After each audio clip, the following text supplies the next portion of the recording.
Bismillahirrahmanirrahim. Alhamdulillahirabbil alamin. Asyhadu an la ilaha illallah, asyhadu anna Muhammadan abduhu wa rasuluhu sallallahu alaihi wasallam wa ala alihi wa ashabihi amma ba'da. Saudara jamaah, saya ingin meneruskan tentang doa. Nggih. Salah satu nasihat saya ini adalah nasihat kehidupan. Nggih. Nasihat kehidupan. Salah satu poin saya itu adalah supaya kita bisa mensikapi hidup. Kita ini orang jamaah sudah banyak ilmu Quran hadisnya, banyak ilmu dalalahnya, banyak hidayatul irsyadnya, tapi kadang-kadang untuk praktek sehari-hari kita ini masih perlu banyak mangkulan, perlu banyak penjelasan. Saya doakan kita semua bisa mempraktekkan Quran hadis dalam kehidupan kita sehari-hari. Semoga Allah paring ya, sehingga kita bisa masuk surga sama dari neraka. Ibu-ibu yang di luar dengar nggak itu? Kepireng nggih? Semoga Allah paring barokah ibu-ibu. Saudara, masalah doa ya. Ini tadi saya bicara tentang segala sesuatu sertai dengan doa. Itu masalah doa ini ditulis ya. Jadikanlah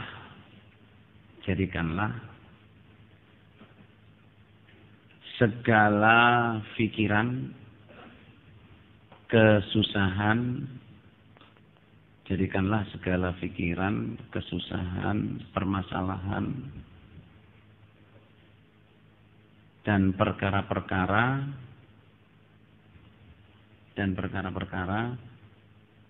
menjadi doa-doa yang baik. Menjadi doa-doa yang baik. Titik. Saya ulangi lagi. Jadikanlah segala pikiran, kesusahan, permasalahan, perkara-perkara menjadi doa-doa yang baik. Menjadi doa-doa yang baik. Bawahnya ditulis, jangan menjadikan segala permasalahan, jangan menjadikan segala permasalahan atau kesusahan atau perkara-perkara untuk menjadi beban pikiran. Untuk menjadi beban pikiran. Sehingga menjadi stres. Stres, depresi, berat.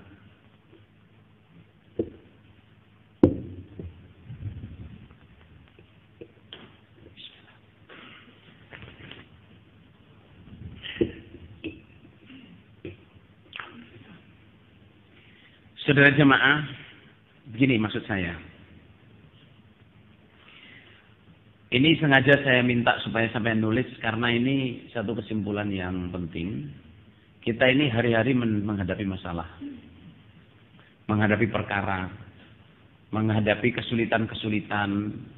Menghadapi kesedihan-kesedihan, kesusahan-kesusahan. Baik itu kesedihan perkara dalam keluarga, suami istri atau anak, atau kesusahan dalam bertetangga, berjamaah, bekerja, bersekolah, di jalan, ya. Semua permasalahan itu usahakan jadi doa-doa baik. Jadi doa-doa baik. Jangan dijadikan beban pikiran. Nanti jadi kita stres. Contoh.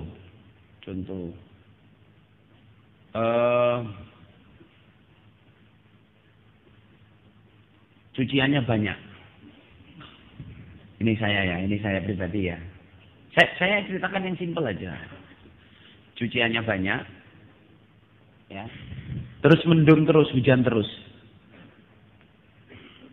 Itu saudara jamaah, jangan marah-marah terus, bagaimana beli dryer lah, dryer itu alat pengering. Kita bawa ke laundry apa. Saudara, kesusahan kesedihan kita jadiin doa. Dan kalau doa, tahun lalu sudah saya mangkulkan dari ibu saya, kalau doa to the point. Contoh jemur baju, ini yang saya kerjakan. Alhamdulillah di jamaah ya. Di Australia saya nggak punya pembantu, anak saya 7, jadi saya ini ya cuci baju, ya nyapu, ya masak, ya jemur baju, ya ngepel, ya apa ya, ngamal soleh istri, ya. Wajib. Jos. Saya alhamdulillah ya ini disaksikan anak saya ini. Saya ngaji ya. Apa yang saya lakuin yang saya ceritain saudara. Saya jemur baju meskipun musim dingin, mendung, angin, hujan rimis-rimis, saya tidak pernah takut. Kadang istri saya itu nunda-nunda cuci baju gara-gara apa? Abang mendung bang, manggil saya abang dia. Abang mendung. Nanti hujan pun macam tak kering pun, nanti bau baju. Kamu nggak usah bicara, nggak usah sedih, nggak usah ini. Jemur baju cukup cakap. Bismillah, ya Allah keringkan baju saya. Full stop. Ini cara berdoa. Ya Allah keringkan apa? Baju saya, jemuran saya. Please. Loh itu yang saya kerjain. Itu yang saya kerjain saudara. Apa namanya saya nggak tambah-tambahin, nggak kurangin, nggak hias-hiasin. Saya cuma ya Allah, please ya Allah keringkan baju saya. Nggak usah mikir doa itu. Ya Allah jadikanlah segera panas, anginnya kenceng, baju saya sehingga kering. Mohon maaf ibu saya bilang itu doanya orang bodoh. Ngapain pengen baju kering aja doain panas, kalau kepanasan gimana? Gimana Pak Gubernur? Ya Allah jadikanlah hujannya hilang. Kalau hujannya hilang terus kita kekeringan bagaimana? Poin kita itu adalah ya Allah jadikanlah keringkanlah baju jemuran saya ini. Itu alhamdulillah hampir salah jamaah 99,99% kering. Biar hujan, biar apa itu kering. Tahu-tahu Allah paling nyila, panas, terus diambil kering. Salahnya itu cuma apa? Satu, kita nggak segera ngambil. Sudah kering nggak segera diambil, udah kok lho.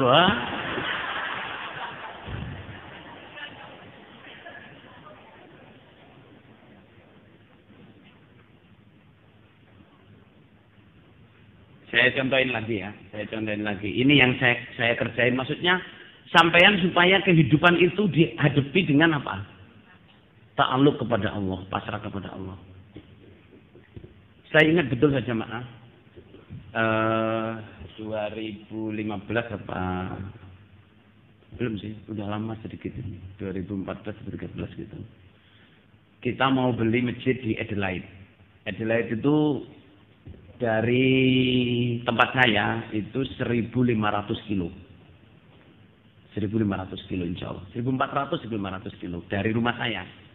Di sana ada kelompok jamaah belum punya masjid. Terus ada gereja dijual.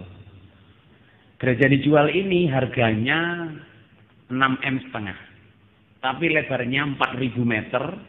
Punya gedung, separuh ini gedungnya. 3/4 ini gedung. Masjid, ada gerejanya, terus punya rumah 5 kamar. Kamarnya tidur itu ada 5. Belum ruang tamunya 2, ruang gede sekali. Harganya cuma 6 M. Itu sejamaah murah. Kalau di Indonesia itu, Cak Aziz Imam ini sukanya setengah mati dengan itu. Beliau bilang gini, nek golek masjid itu kayak Adelaide ngono lho. Wedi apik murah. Nggih niki rezeki cak, nggih jajal kalau hero imam kula samikna. Tapi golek ngoten niku malih nggih. Masalah saudara. Itu kita mau pergi ke sana itu ada gereja dijual. Terus kita satu tim desa itu saya Om Tomo, imam desa saya Om Tomo, saya wakil desa. Pak Basuki, Saifuddin, orang dari Singapura, beberapa orang. Yogi, KU Sahil, ada Pak Indra Keming. Saya di SMS-in. Cak, panasnya 38 derajat. Besok 42 derajat menurut perkiraan. Saya di SMS-in gitu ya cuman. Astagfirullah. Soalnya itu perjalanan nyupir. Saya yang nyupir sendiri sudah 17 jam. Alhamdulillah saya suka nyupir dan bisa nyupir. Saya supirin sendiri berangkat itu. Itu kalau nyupir saudara kalau di tengah gurun, kan melewatin gurun. Itu panasnya bisa sampai 45 sampai 50. Saya mau berangkat itu takut kan, terus saya doa. Bismillahirrahmanirrahim, ya Allah ya Rahman ya Rahim. Berilah selama perjalanan ini sampai pulang dingin. Dingin menurut dari 38 sampai di Adelaide itu jadi 7 derajat. Saya jadi 7 derajat ini kebangetan saudara. Saya sendiri nggak kuat kalau 7 derajat. Lah sementara saat mobil ini, kita kan orang mestinya tinggal di Australia itu kan summer, winter itu sudah menjadi habit ya. Kalau summer yang dibawa ya baju-baju summer, baju-baju panas.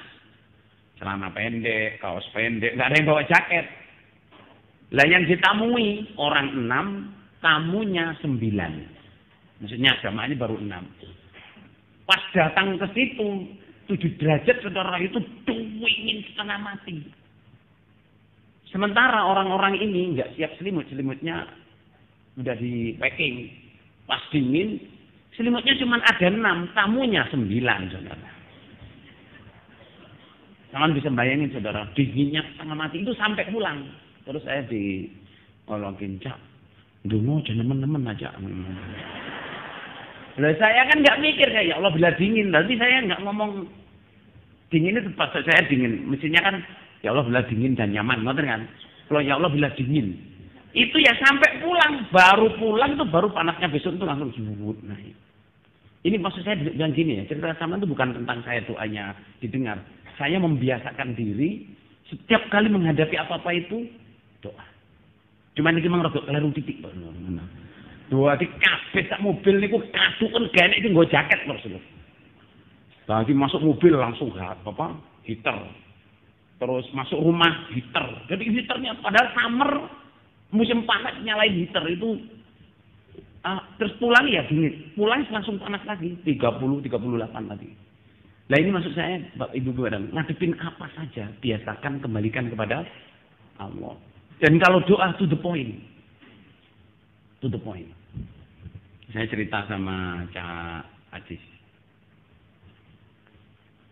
Pak Ajis ini Pak Ajis Imam ke rumah besannya. Di depan rumah besannya itu ada durian yang besarnya sekepala-kepala, durian montong.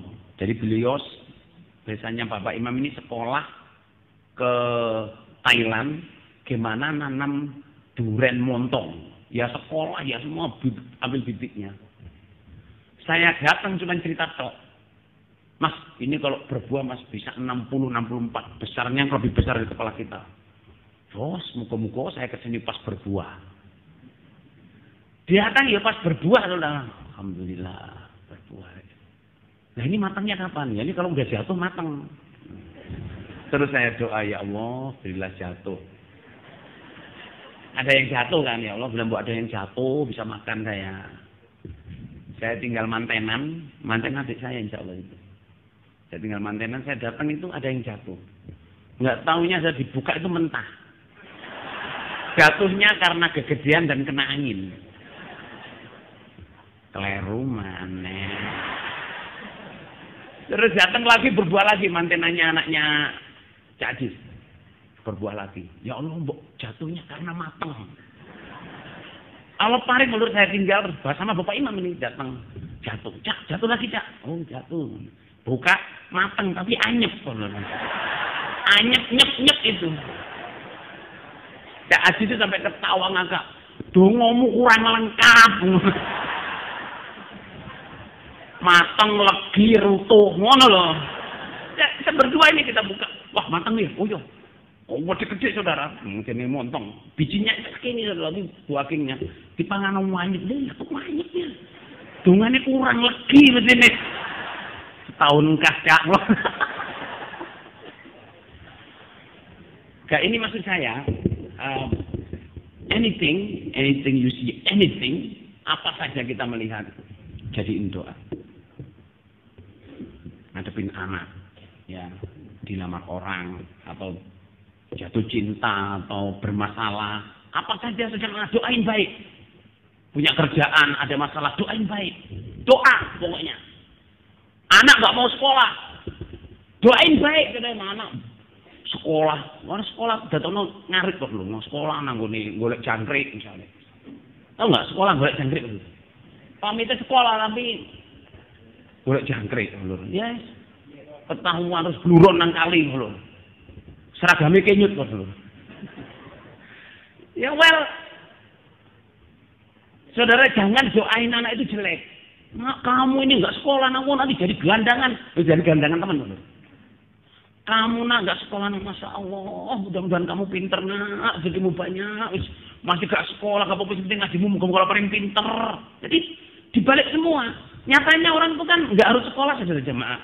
Untuk punya banyak duit, untuk punya jabatan harus sekolah. Kadang-kadang sekolahnya itu cuma paket A, paket B, paket C, paket-paket kok.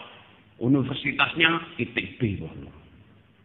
Ngono-ngono kerjanya, padahal apa ijazahnya apa? Ijazah suket, surat keterangan. Termasuk kula niki ijazah suket lho. SD kula mboten sekolah kali tak Lukman niku lho. Jamaah Gading Kediri Kertosono dilarang sekolah tahun 71. Jadi saya nggak sekolah. Mau sekolah SMP itu dibikinkan surat dulu sama guru kepala SD itu, anak ini sudah lulus SD. Ijazahnya menyusul saya masuk SMP.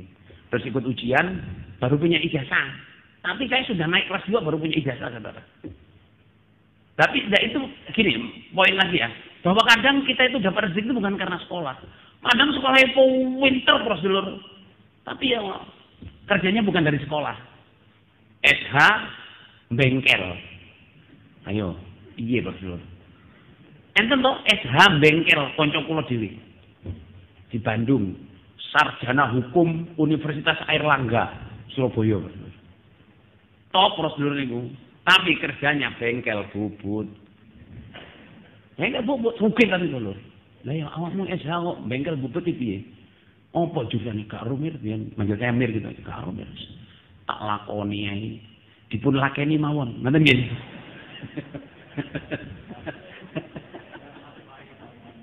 Dipun lampahi nggih, tapi kan nek tiyang desa jane betul menapun dilakeni mriki-mrikon niku kali jam.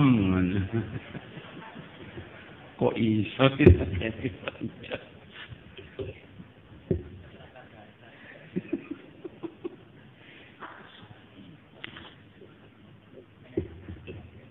Hah?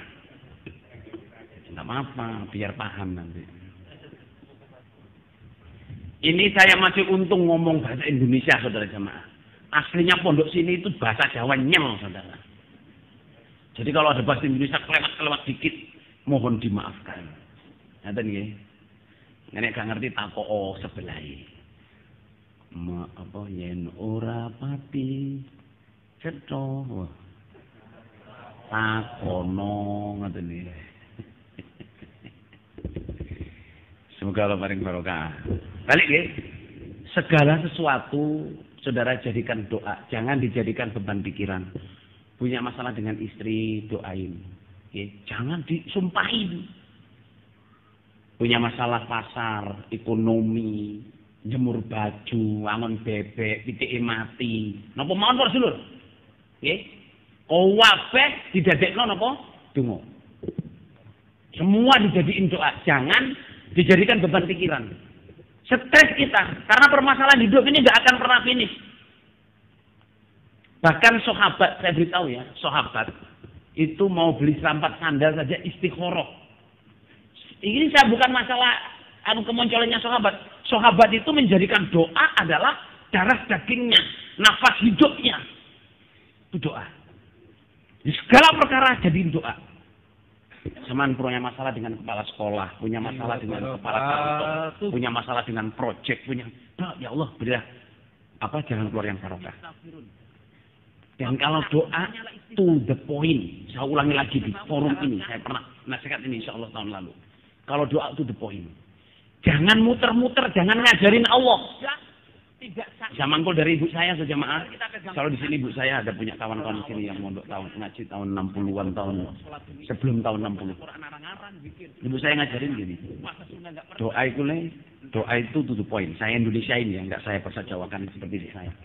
Doa itu apa yang kamu minta, ya kamu minta. Jangan muter-muter.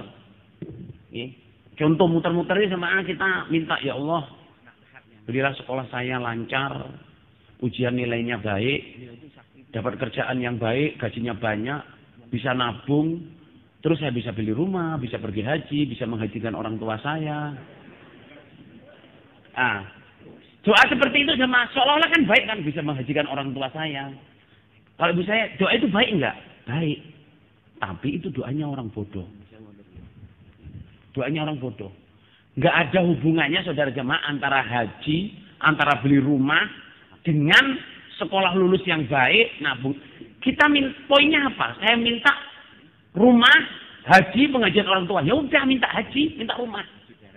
Jangan mensyaratkan, kan itu mensyaratkan dirinya sendiri. Ya Allah, bila saya ini sekolah saya lancar, bisa lulus, nilainya baik, dapat kerjaan, gajinya banyak, bisa nabung. Terus akhirnya saya bisa beli rumah, bisa pergi haji, menghajikan orang tua saya. Seolah-olah doa itu baik, tapi itu doa ngajarin Gusti Allah, membatasi rahmat Allah, membatasi kekuasaan Allah kepada kita. Ibu saya bilang, tanya gini, orang Allah memberi kita pergi haji, bisa nggak tanpa harus sekolah, tanpa harus kerja, tanpa harus nabung? Sakit apa badan? Bisa apa enggak? Bisa. Boleh. Allah mampu. Loh ngapain kamu mau minta haji, menghajikan orang tua, minta rumah, harus sekolah lulus nilainya baik? Itu prosesnya lama itu. Ujian, sinau, terus kerja, cari kerja, dapat gaji banyak, nabung, ngapain? Kamu kalau pengen haji, minta aja haji. Nggak usah nunggu kamu sudah lulus sekolah. Ya Allah, berilah saya pergi haji, bapak ibu saya, adik-adik saya semua. Sekarang ya Allah, cepat ya Allah. Dengan mudah, lancar, aman, barokah. Full stop. Jadi nanti Allah ngasih 2 tahun lagi, 3 tahun lagi, atau langsung dikasih. Ending. Nggak usah mikir. Nah kalau kita mensyaratkan harus kerja dulu, harus ini dulu, beli rumah. Itu sama dengan membatasi kekuasaan Allah. Kita juga membatasi rahmat Allah ke kita. Udah nambahkan dulu. Paham jadi jemaah? Yeah. Jadi minta itu, bahkan saya diajarin ibu saya itu, kamu minta jangan minta kerjaan, minta orang rezeki. Itu yang saya doain dalam sujud saya. Sejak SMP. Sujudnya saya digalar. Apa galar? Mereka galar nggih? Wong ngerti galar lho. Jadi waktu kalau tugas balik niku tempat tidur saya dari bambu yang tempat bayangnya itu loh, bednya itu dari bambu. Nah itu bahasa Jawanya galar nih. Diparingi kloso mendo. Niku turu kula. Mendong. Oh iya mendong.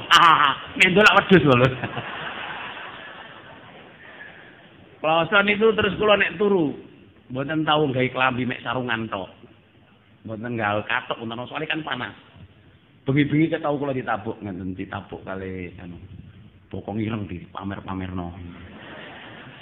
Kula nggih mboten wedi lho kula. Lapo ampun ndelok bokong. Ngali ngomong. Dadi tahu bokong kula niki dicaplok-plok. Bokong elek di pamer-pamer. Lah lapo ampun ndelok bokong. Raiku deloken ganteng aku. Niku nggih kula soal tugas manggon-anggone omahe wong kok lur gawedhe siji. Enggak taunya belakang itu bekasnya ada nanam orang PKI mati. Jadi balik di katoki, tapi kula mboten anu, mboten kula pikir bener. Di tablet.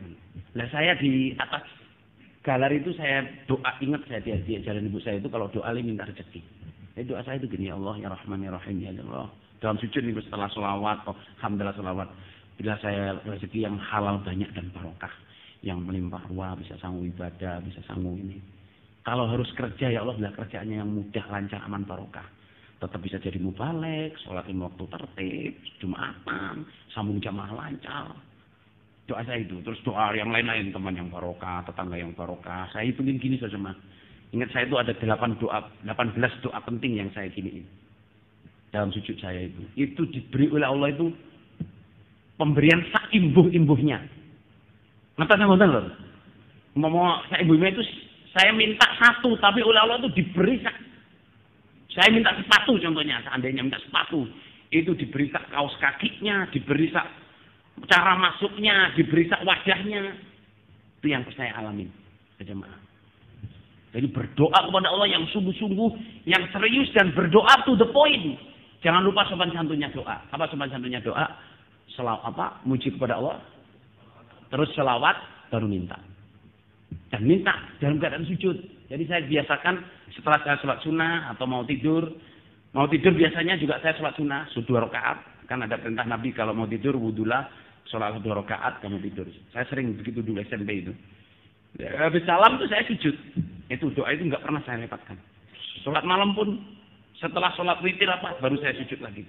Kadang-kadang sebelum witir saya sujud lama, saya doa. Minta kepada Allah. Jadi minta kepada Allah to the point. Ya, to the point. Ini bapak-bapak dan ibu-ibu, ta'alluqlah kepada Allah. Segala sesuatu permasalahan jangan dijadikan pikiran. Kalau kita jadikan pikiran, kita sedih. Macam mana nih? Bagaimana ini? Siapa yang nak kasih nasihat saya? Siapa yang memberikan jalan keluar? Siapa yang solusi? Yang memberi solusi siapa? Allah. Mengadulah kepada Allah seperti Nabi Yakub. Nabi Yakub ini sejamaah. Kalau ingat Nabi Yakub jadi pengen nano. Nabi Yakub ini dicoba oleh Allah yang sangat besar. Anaknya 12 orang laki-laki semua. Yang paling kecil dari ibu nomor 2. Jadi ibu pertama punya anak 10. Terus Nabi Yakub menikah lagi. Punya anak 2. Yusuf sama Benyamin. Nah, semua anak yang 10 ini cemburu kepada Nabi Yusuf. Karena Nabi Yusuf yang ganteng, sopan, pinter, calon Nabi dulu. Itu cemburu, terus diajak pergi, terus dibuang di sumur. Maunya saudara-saudaranya dibunuh, tapi ada saudaranya itu jangan dibunuh lah. Dibuang di sumur, nanti biar ketemu orang. Saudara pulang, bilang, Pak, Yusuf kemana? Yusuf dimakan serigala, Pak. Kayak nangis. Loh, kok dimakan serigala gimana? Lah ini bajunya, Pak.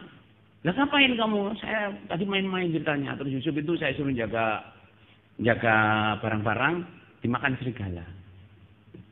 Terus itu bajunya, ini bajunya Yusuf. Nggak sobek, nggak apa, ada darahnya.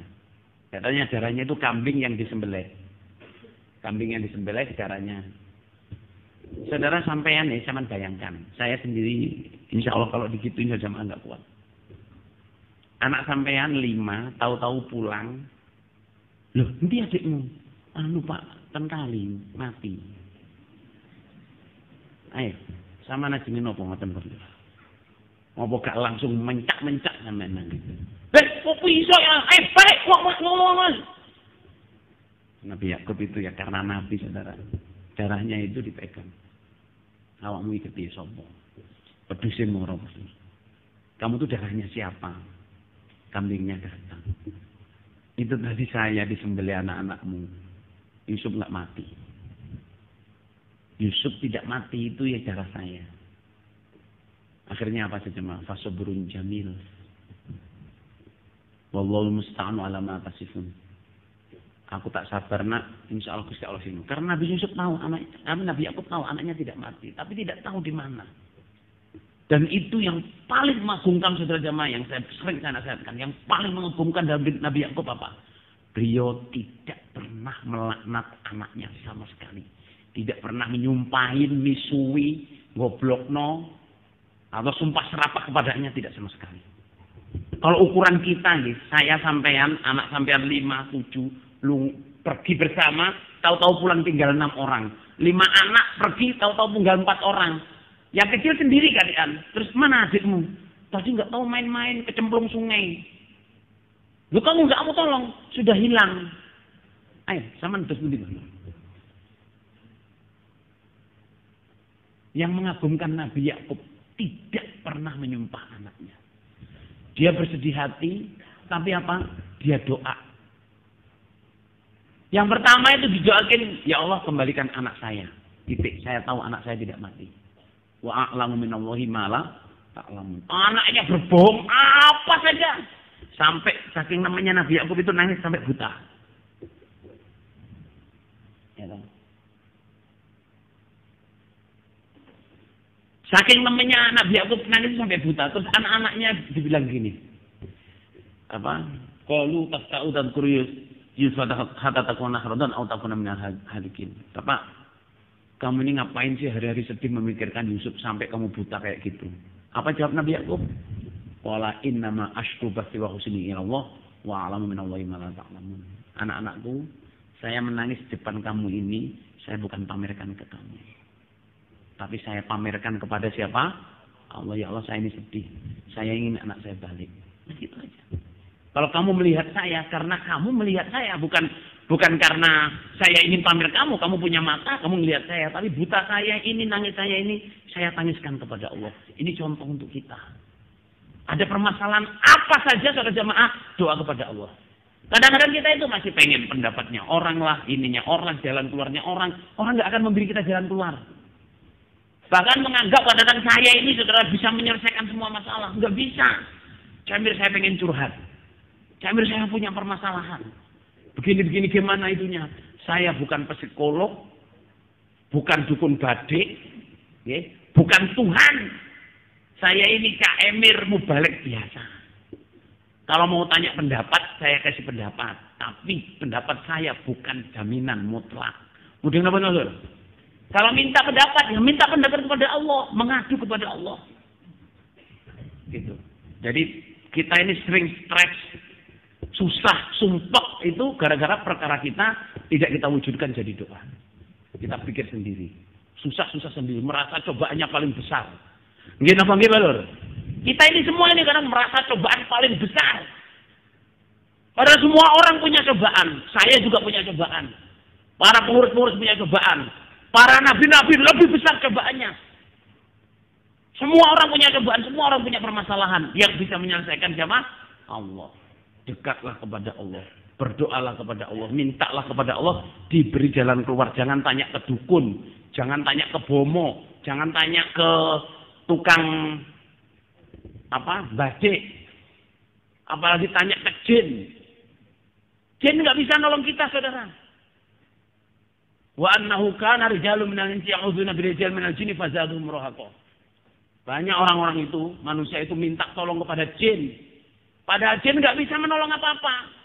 Kita akan dipermainkan oleh jin, dibuat durhaka oleh jin. Jadi mintalah kepada siapa? Allah. Ya, semoga Allah paring barokah. Insyaallah cukup itu nggih, doa nggih. Jadi sertakan segala sesuatu dengan doa. Ya, sertakan doa pada segala perbuatan kita. Terus kalau susah sedih jadikan apa? Doa baik. Saya ulangi lagi, kalau susah sedih jadikan apa jemaah? Doa-doa yang baik. Susah, sedih, masalah apa saja jadikan doa-doa yang baik. Jangan dijadikan beban pikiran, nanti kita stres. Kalau stres nanti susah kita jemaah. Nggih. Malah nak belum dalik, akhirnya kalau udah stres, keganggu jin, terus kena jin, malah jadi perkara, saudara. Jam 2. Terang biar gini.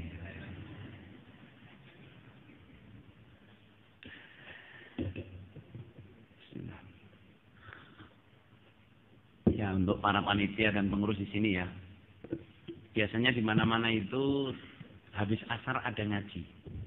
Dulu di Gading habis asar ada ngaji.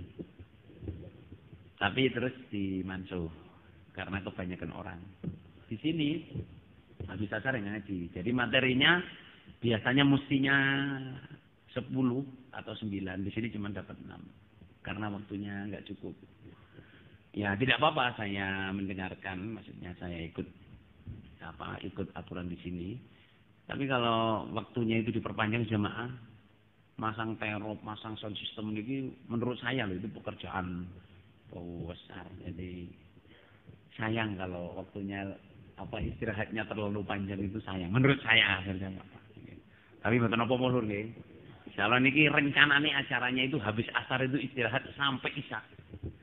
Jadi kalau bubar jam 3 berarti sampai isya itu 5 jam. 5 jam domblong. Sing domblong Mbah Lur, sing nganggo bebek yo bebeke diiku, sing nganggo wedhus yo wedhuse diuleno, sing nganggo kebo. Niki insyaallah mriki kathah sing ada wite, bebek kadang ya.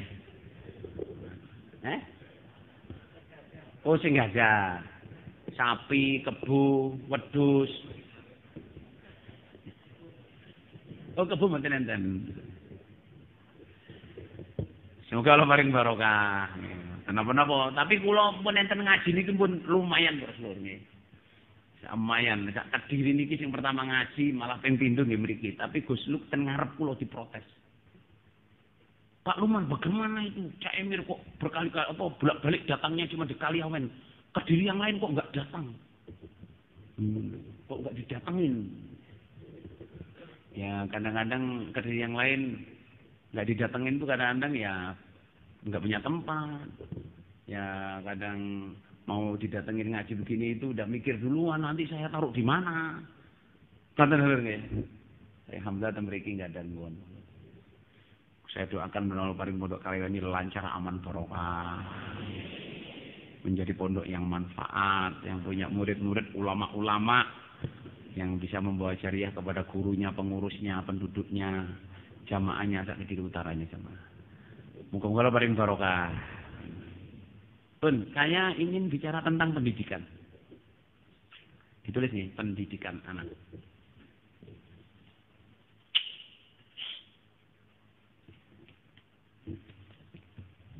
Tadi masalah doa, sekarang masalah pendidikan.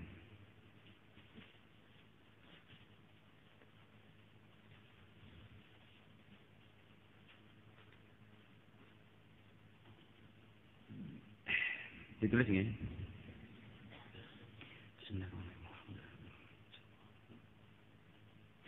Bismillahirrahmanirrahim. Alhamdulillahirabbil alamin. Asyhadu an la ilaha illallah, asyhadu anna Muhammadar Rasulullah sallallahu alaihi wasallam.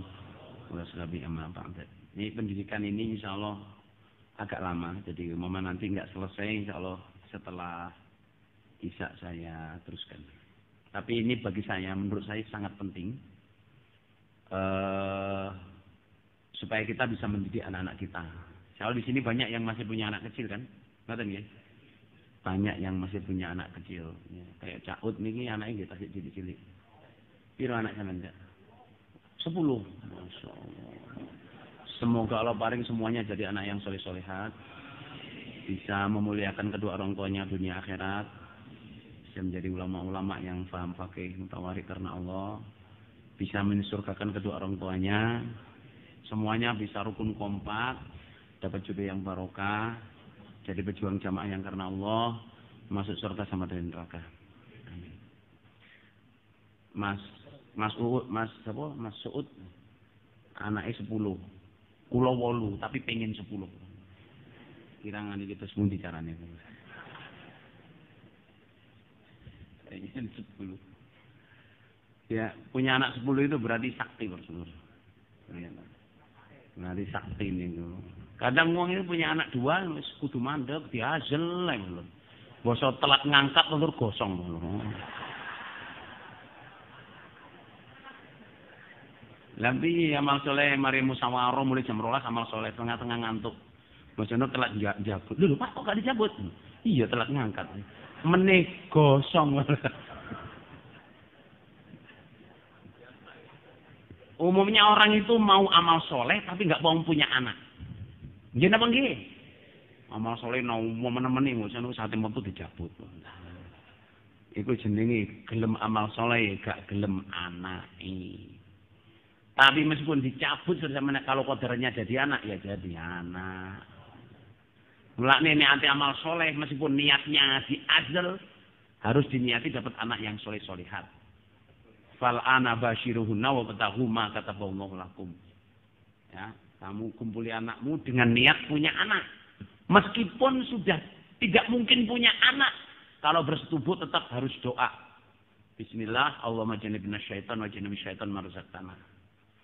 Nah, apal plak dengan nama Allah, ya Allah jauhkanlah kami dari syaitan dan jauhkanlah anak yang akan muncul nanti dari syaitan. Ini ya, ibu-ibu, bapak-bapak yang bersetubuh, suami istri tidak doa. Ingat-ingat ya, setan ikut bersetubuh. Sama saya bilangin, setan ikut bersetubuh.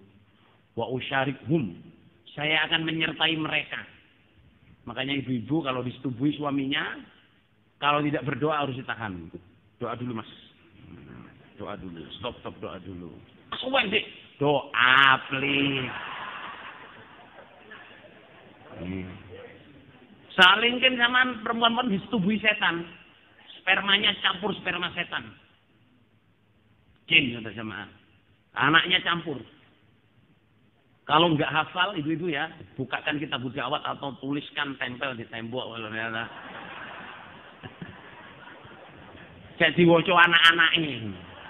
Niki dongane napa Bu? Oh niki dongane hati turu le lah. Anaknya ikroknya sudah ikrok 5 saudara langsung doa Allahumma bismillahi Allahumma. Oh bismillah ada bismillahnya ya. Kok nggak sama dengan doa saya mau tidur? Allahumma bismika amutu.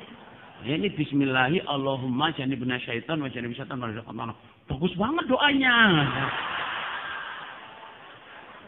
Maknanya apa, Bu? Ini jauhkanlah dari setan. Wah, pakai doa itu. Wah, senang kan. Doanya mau tidur. Bismillah Allahumma janibna syaitan.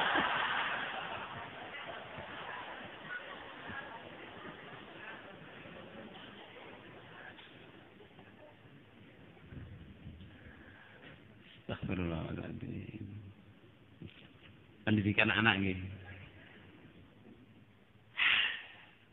masih belum masuk materi. Oke, kita balik ke pendidikan anak ini. Dicatat, ditulis. Nomor 1, mendidik anak adalah kewajiban orang tua. Mendidik anak adalah kewajiban siapa? Orang tua. Nomor 2, mendidik tidak sama dengan mengajar. Mendidik tidak sama dengan mengajar. Nomor 3, tidak semua orang tua punya kepandaian atau keterampilan mendidik. Tidak semua orang tua punya kepintaran atau kepandaian atau keterampilan mendidik.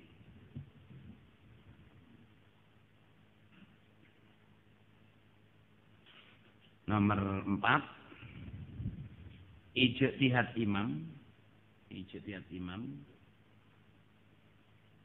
tentang 5 unsur dan PPG adalah dalam upaya membantu jamaah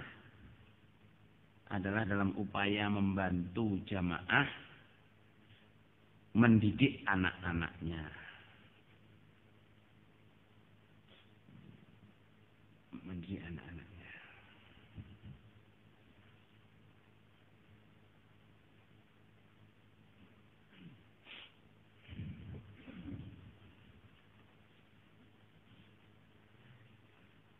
Nomor berapa sekarang? Nomor 5. Pendidikan umumnya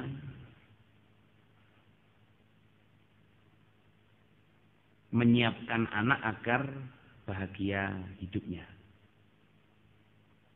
atau bahagia dunia akhirat. Jadi pendidikan apa tadi? Umumnya menyiapkan anak untuk bahagia, agar bahagia hidupnya atau bahagia dunia akhirat. Nah, nomor 1 ya. Apa itu titik? Sekarang nomor berikutnya biar mudah. Kebanyakan orang supaya anaknya bahagia dididik untuk mendapatkan keterampilan mencari dunia. Untuk mendapatkan keterampilan apa? Mencari dunia. Atau pandai bekerja. Pandai bekerja. Nah, poin berikutnya. Menurut Allah Rasul. Menurut Allah Rasul. Supaya anak itu bisa bahagia dunia akhirat. Supaya anak itu bisa bahagia dunia akhirat. Agar dididik mempunyai keterampilan, mempunyai keahlian mensikapi dunia. Dikasih garis bawah ya. Kalau perlu dikasih capital letter, mensikapi dunia. Kalau perlu dikasih apa? Huruf besar. Mensikapi dunia. Titik. 3 langkah cara pendidikan Nabi Muhammad Sallallahu Alaihi Wasallam. Ini bawah ya, bawahnya ini beda judul. 3 langkah pendidikan menurut Rasulullah Sallallahu Alaihi Wasallam. Nomor 1, komunikasi. Ini saya bahasa Quran hadis saya sederhanakan. Nomor 1 adalah komunikasi. Ya, ditulis langsung aja. Bicarakan kepada anak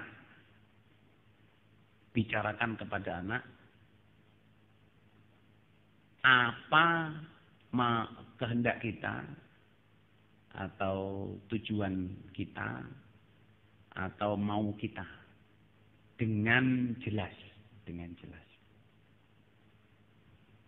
Bicarakan kepada anak apa mau kita atau kehendak kita atau rencana kita dengan jelas. Yang kedua adalah contoh dan praktik. Jadi ditulis ya, semua kehendak dan kemauan kita harus kita praktikkan dalam kehidupan sehari-hari. Jadi semua kehendak dan kemauan kita harus kita praktikkan dalam kehidupan sehari-hari. Contoh dan praktik ini paling sulit, paling sulit ini. Contoh dan praktik. Nomor 3, doa.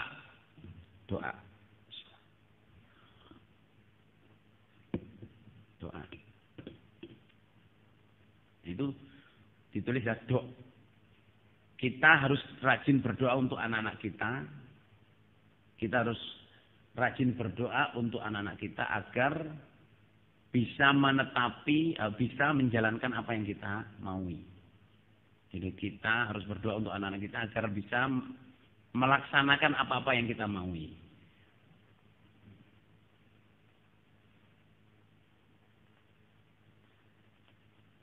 Beberapa bawah sekarang, beda poin lagi. Beberapa contoh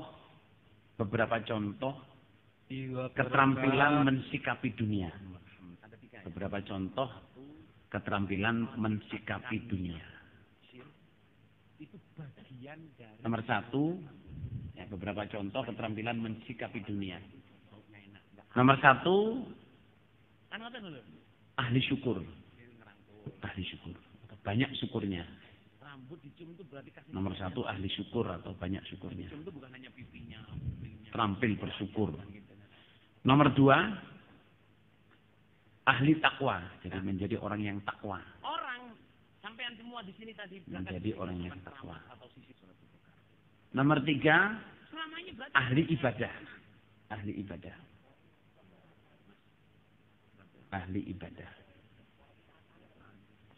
Nomor 4, berarti kita ibadah tuh harus sadar betul apa yang kita kerjakan. Menjadi orang yang solih atau solihah. Menjadi orang yang solih atau solihah. Nomor 5, menjadi orang yang sabar, tabah, tahan uji. Sabar, tabah, tahan uji. Menjadi orang yang sabar, tabah, tahan uji. tidak mudah putus asa. Tidak mudah putus asa. Yang ngantuk-ngantuk silahkan tidur. Tapi ngantuk itu bakat, saudara. Tekodok langsung ngantuk ngenten. Kemarin nikmat.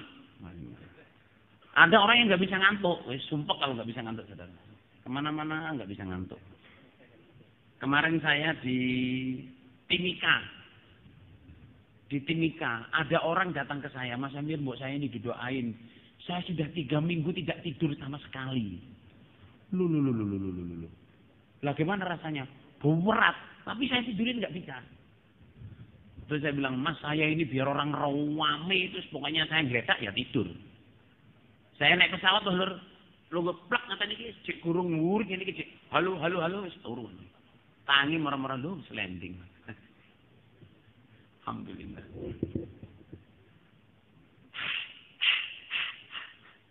Terus nomor berapa? Nomor 6. Oke. Nomor 6 apa nomor 6? Nomor 5 apa tadi? Sabar apa? Uji. Terus nomor 6, menjadi orang yang banyak tawakal kepada Allah. Menjadi orang yang banyak tawakal kepada Allah. Nanti saya berikan contoh-contohnya, saudara jemaah ya. Ini perlu keterangan panjang sebenarnya, tapi nggak apa-apa. Insyaallah saya pikir nanti habis Isya baru bisa jelas. Menjadi orang yang banyak tawakal kepada Allah. Yang ke-7, menjadi orang yang banyak ikhlasnya. Jadi mempunyai ilmu ikhlas. Menjadi orang yang banyak ikhlasnya kepada Allah. Ikhlas itu bisa karena Allah, bisa merelakan. Ikhlas itu konsepnya banyak ya. Bisa karena Allah, bisa merelakan, bisa ya sudahlah. Memang kehendak Allah itu namanya ikhlas. Nah ini cuplikan aja biar nggak ngantuk nih. Jadi hidup ini ada yang harus kita perjuangkan, ada yang harus diikhlaskan. Saya contohin ya. Kalau sampean ngelamar ditolak dan cewek itu belum nikah, itu harus diperjuangkan, saudara. Nggih napa nggih? Jadi dilamar nggak mau, ditolak. Sampean lamar lagi, saudara. Kalau memang anak itu ya cantik, ya paham, ya semelohe, ya. Harus diperjuangkan. Tapi sampean lamar nggak mau, tahu-tahu besok lusa sudah nikah dengan orang lain. Nah itu harus diikhlaskan. Jadi hidup ini ada yang diperjuangkan, tapi ada juga yang harus diikhlaskan. Udah dinikah orang lain ya sudah. Kamu kok anak perawan tak tunggoni rondomu. Boleh bolak-balik ndonga, ya Allah, kapan bojone keleleken sendok nang mate. Saumpama suaminya mati loh, belum tentu mau sama kita, saudara jemaah. Ya enggak.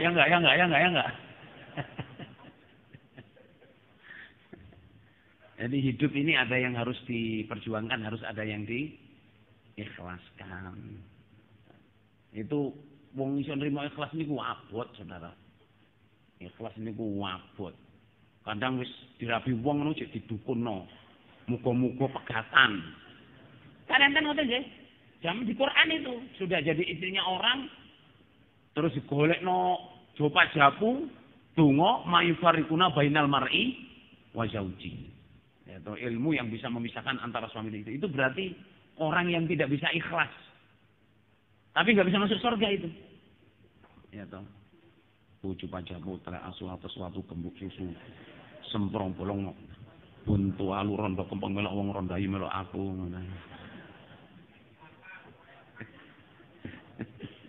Napa niku ora apa? Oh apa?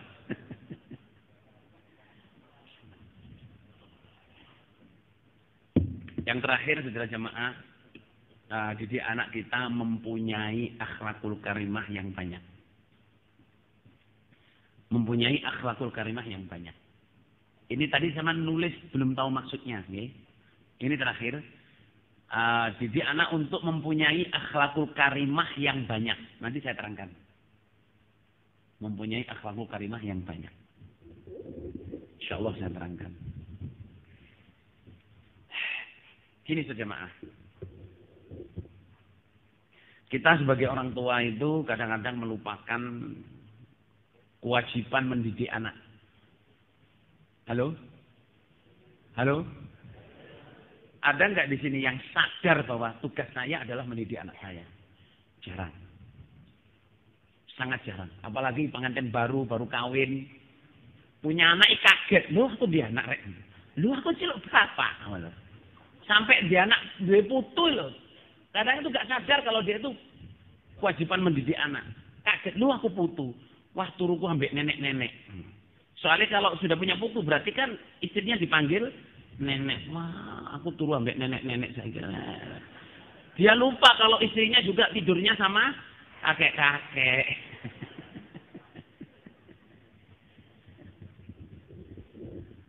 Ya saya nasihatin ya yang baru-baru menikah sampean. Punya istri itu bukan hanya sekedar bisa bersetubuh. Oke? Wah, di bujurek, wah mal soleh, masya Allah manten anyar ini esuk suryawan bengi, masya Allah. Mbaknya nih, jadi manten anyar nih panganan itu walur dipangan isu eco, sore eco, bengi eco, digajul loh eco bos lur ya. Apa itu digajul walur ya?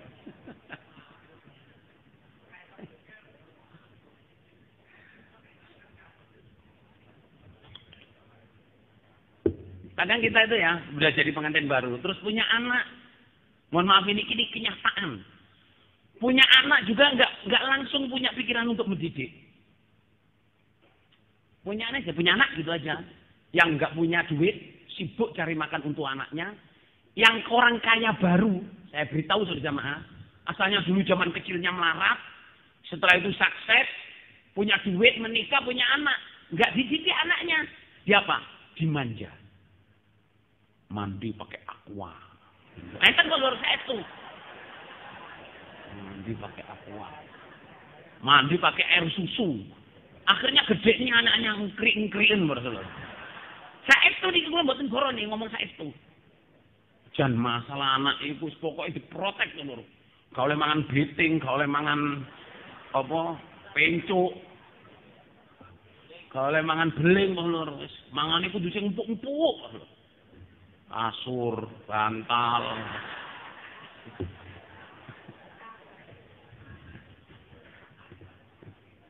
Ada orang yang keterlaluan gitu jamaah. OKB. Orang kaya baru. Maksudnya zaman kecilnya menderita terus dia pengen anak saya pokoknya jangan sampai menderita. Makanya enak-enak mandinya aqua. Bahkan mandi dengan air susu saudara. Jamaah ini orang jamaah. Tahu nggak saudara? TK-nya mubalek teman saya akrab. TK-nya itu 1 bulan 7 juta. Dibayar. Apa ya kalau sudah di situ langsung gugur kewajibannya sebagai orang tua untuk mendidik anak? Tidak. Kewajiban mendidik anak adalah kewajiban orang tua. Dan mendidik tidak sama dengan mengajar. Kalau mengajar itu 1 tambah 1 sama dengan 1. 2 tambah 2 sama dengan 2. Mendem ini sebenarnya.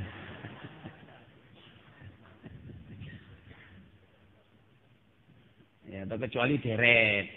Nah, enten sing 1 tambah 1 sama dengan 1, enten kok lur, tapi ningali derete kok lur.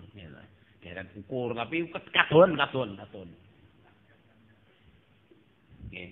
Jadi jemaah, kadang orang tua itu ya nggak tahu apa yang dia kerjain, terus dia pikir kalau sudah anaknya sekolah agama, dia pikir kalau anaknya sudah mondok atau kirim di cabai rawit atau sudah di PPG, kewajiban dia gugur. Tidak.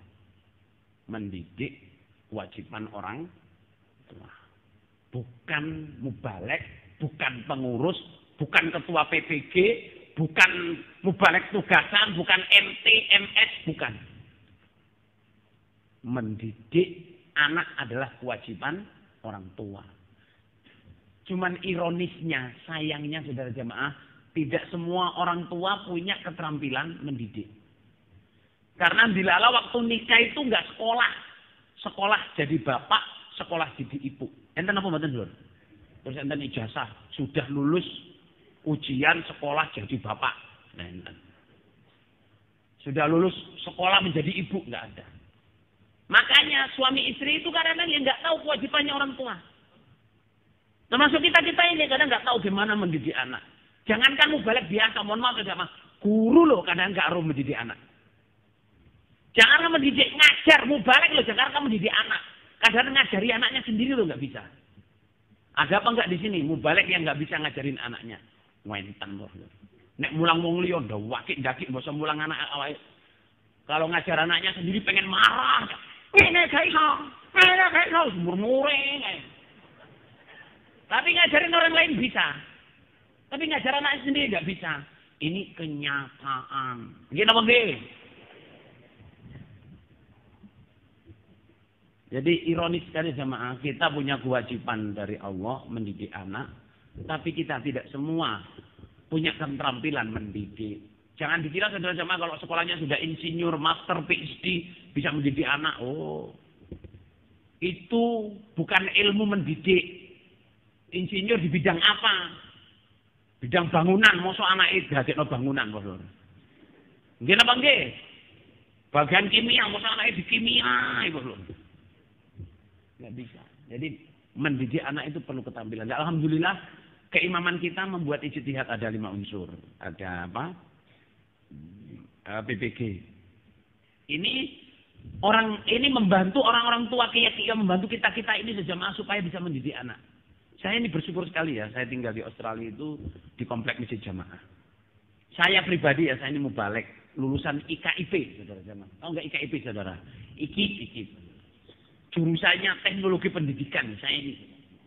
Ya belajar ilmu pendidikan, tapi saya mengakui kalau saya didik anak-anak saya secara utuh, saya kan nggak akan bisa. Nggak akan bisa. Kadang ya memang bapak, kadang emosi, kadang orang tua itu di rumah, kalau di luar itu kayaknya jagoan, saudara. Ndok omang limpruk terus. Delok mong bapak-bapak, ibu-ibu yang mandelok bapak nggih. Kula meniki muga-muga mboten mireng tiyang-tiyang nggih. Mantingali bojo sampe nek jopo petentang-petentang ndok omang limpruk ngising ya ndodok.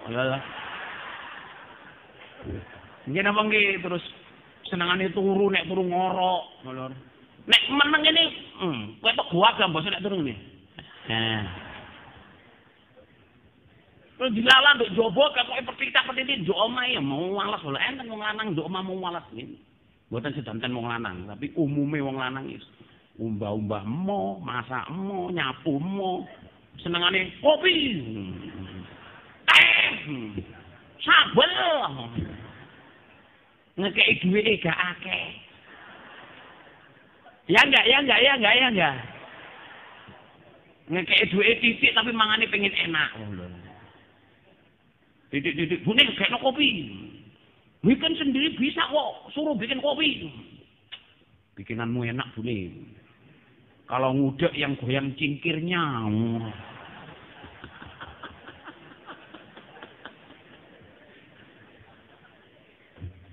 Lah sementara di luar kayak jagoan tapi di rumah dicontoh anaknya lo nggak bisa. Bapak-bapak ingat ya.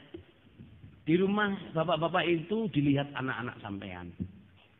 Bicara kepada istri yang enak, bicara kepada anak yang enak. Yo gelem nyapu, yo gelem kalau perlu di rumah memang kotor sapuin, jangan mentak-mentaknya kotor semua sapu nggak disapu. Padahal istrinya ya sewibut nyuci, belanja, masak opo, kotor. Sementara ibu jenuh sapu ndok. Ngapain ini ambil sapu? Enteng terus lu.